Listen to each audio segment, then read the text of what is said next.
भरमौर के विधायक डॉक्टर जनकराज ने विधानसभा पटल पर भरमौर, पांगी और चंबा का पक्ष सरकार के समक्ष प्रमुखता से रखा।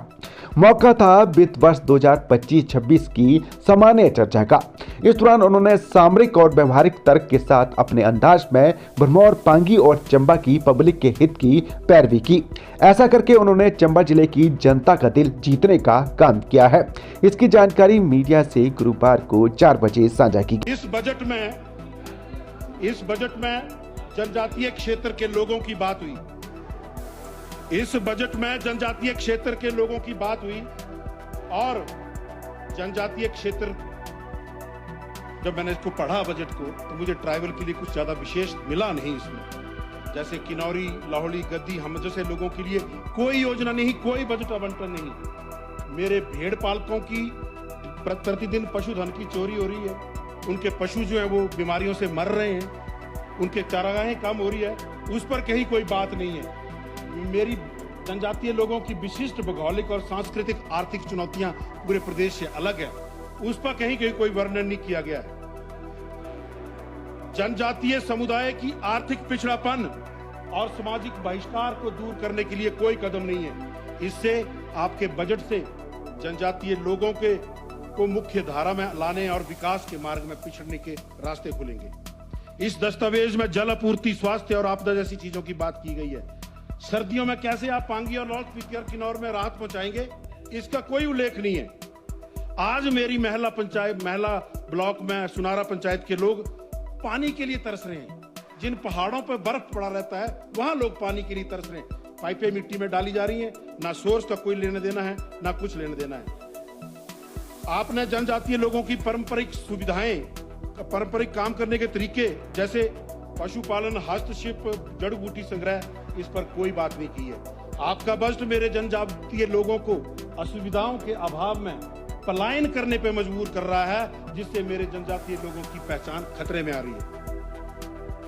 माननीय उपाध्यक्ष महोदय, इस बजट से पढ़ने पर मुझे ऐसा लगा जैसे हिमस्खलन और सर्दियों में जो मेरे विधानसभा क्षेत्र में, जनजातीय क्षेत्र में जो समस्याएं होती हैं, उनका कहीं कोई उल्लेख नहीं है। इससे ऐसा प्रतीत होता है सर्दियों में आप हम लोगों को भगवान के भरोसे छोड़ने वाले हैं। पांगी में एसपीओ की बात कही माननीय सदस्य अनुराधा जी ने भी, हंसराज जी ने भी, मैं भी इनकी बात को कहना चाहूंगा। अनेकों वर्षों से आप हर वर्ग की दिहाड़ी बढ़ा रहे हैं, उनकी तरफ कहीं कोई ध्यान नहीं आपने दिया।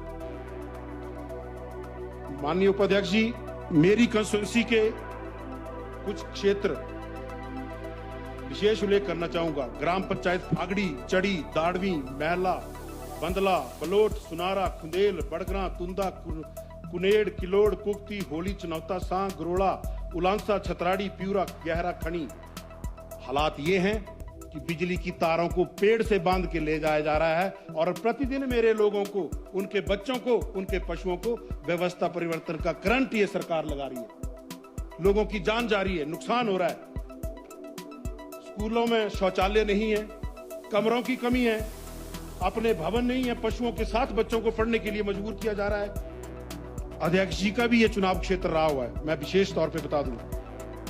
रामबो, चड़ी, मोरतू, बंदला, कीड़ा, फागड़ी, कलौंस, एलमी, सादून, अंदरौंद, थल्ला, सुल्लो, भद्रा, ग्वाड़, अनगिनत ऐसे गांवों की संख्या है जो आज भी लोग बीमारी की स्थिति में गर्भवती महिला को पीठ पे उठाकर, पालकी पे उठाकर लोगों को लेकर जाते हैं। वहां नीड नहीं है, नीड है जैसे माननीय सदस्य सुरेंद्र शौरी जी ने भी कहा कि रौली, देरा और रौली, नदौन और देरा, बाकी तो क्या पता किसका फेरा। तो स्थिति ये है। इस माननीय सदन में बजट पेश किया, किसानों के लिए बड़ी सारी योजनाएं बताई गई। हम किसानों के लिए ये कर देंगे, वो कर देंगे। अरे भाई, कैसे करेंगे? मैं आपके माध्यम से कृषि मंत्री से भी पूछना चाहूंगा, जब मेरे ब्लॉक में कृषि विभाग के सारे पद खाली हैं, आपकी योजनाएं डिलीवर कौन करेगा? कौन लोगों तक आपकी बात को पहुंचाएगा? और ये गोबर खरीद की बात करते हैं, बेसहारा पशु सड़कों में घूम रहे। मैं तो आग्रह करूंगा, गोबर खरीद योजना में उनको भी शामिल कर लो, बेचारे वो भी आत्मनिर्भर हो जाएंगे। कम से कम अपने लिए आशियाना बनाने के लिए गोबर कर करके पैसा तो इकट्ठा कर लेंगे।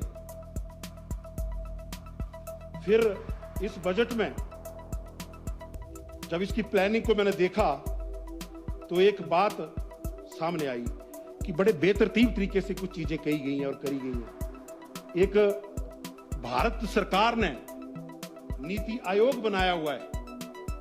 वो नीति आयोग भारत की इकोनॉमिक डेवलपमेंट और पॉलिसी मेकिंग उन जरूरतों पर केपीआई बनाए हैं, जैसे budget variance, resource allocation and efficiency and impact of budgetary allocation on की डेवलपमेंट आउटकम। जो आपने बनाया, जो आपने किया पिछले साल, उसका क्या परिणाम हुआ, उसका आकलन बताने का नीति आयोग ने कहा है। और नीति आयोग ने यह भी कहा है कि 28 विभाग जो है मैंडेटरी शेड्यूल कास्ट के लिए और 32 विभाग मैंडेटरी ट्राइबल लोगों के लिए कम से कम 8.3% और अधिकतम 15% बजट को ईयर मार्क करेंगे। परंतु यहां क्या हो रहा है किसी को मालूम नहीं है। इस नीति आयोग के कागजों को माना ही नहीं जाता, पढ़ा ही नहीं जाता। क्यों? मैं तो भूल ही गया था। माननीय मुख्यमंत्री जी तो नीति आयोग की बैठक का बहिष्कार करके आए थे और हमें कहा जाता है कि आप तुम विधायक प्राथमिकता की बैठक में नहीं आते। प्रदेश सरकार का, प्रदेश की जनता का हेलीकॉप्टर लेके गए, नीति आयोग की बैठक का बहिष्कार करे, अपने नेताओं से मिलकर वापस आ गए, बात खत्म होगी। और दुख तो इस बात का लगता है कि उस नीति आयोग की गाइडलाइन को इन अधिकारियों ने भी नहीं पढ़ा, बताया ही नहीं कि नीति आयोग क्या बोलता है। आपने लाहौल को 15% देना दे, आपने किन्नौर को 15% देना दे, पर मुझे मेरे पांगी और भरमौर के लिए 8.3% बजट चाहिए और आपको ये देना ही होगा।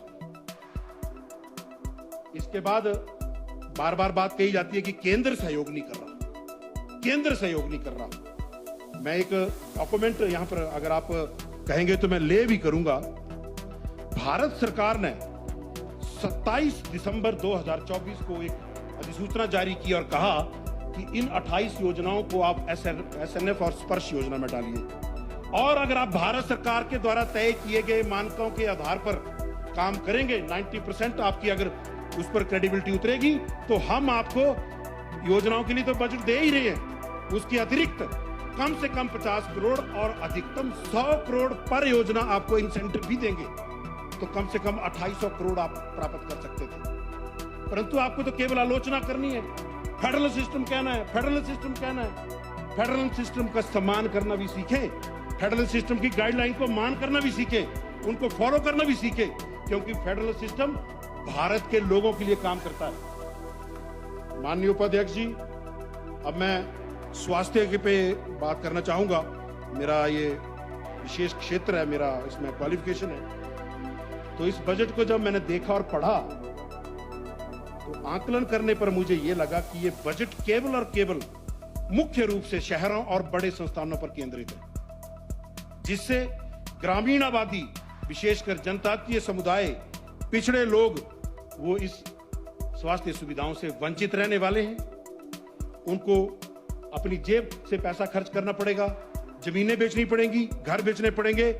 और चुनिंदा शहरों के लिए इस बजट में स्वास्थ्य का उल्लेख किया गया है। मैं तो चाहता हूं कि सदन में एक विषय की चर्चा हो, स्पेशल चर्चा हो, वो है रोबोटिक सर्जरी। बहुत बात होती है, बहुत बार कहा जाता है कि हम रोबोट ला देंगे, ये कर देंगे, वो कर देंगे। मैं पूछना चाहता हूं, ये रोबोटिक सर्जरी है क्या, किसी को मालूम है? मैं इस फील्ड का विशेषज्ञ हूं, मैं कहता हूं रोबोटिक सर्जरी आप हर जगह नहीं चला सकते। एक उस तरह से आप सबके बाल नहीं काट सकते। उसी तरह रोबोटिक सर्जरी केवल कुछ चुनिंदा बीमारियों के लिए ही इंडिकेटेड है वर्तमान समय में। और वो भी इसके ऊपर बात सुनो, एक रोबोटिक सर्जरी, उदाहरण के लिए अगर किसी को किडनी का ट्यूमर है और उसको किडनी के ट्यूमर का ऑपरेशन करवाना है, आयुष्मान भारत योजना के तहत माननीय प्रधानमंत्री नरेंद्र मोदी जी ने व्यवस्था की है कि आपका वो ऑपरेशन निःशुल्क होगा, आपको अपनी जेब से 1 रुपया खर्च करना नहीं होगा।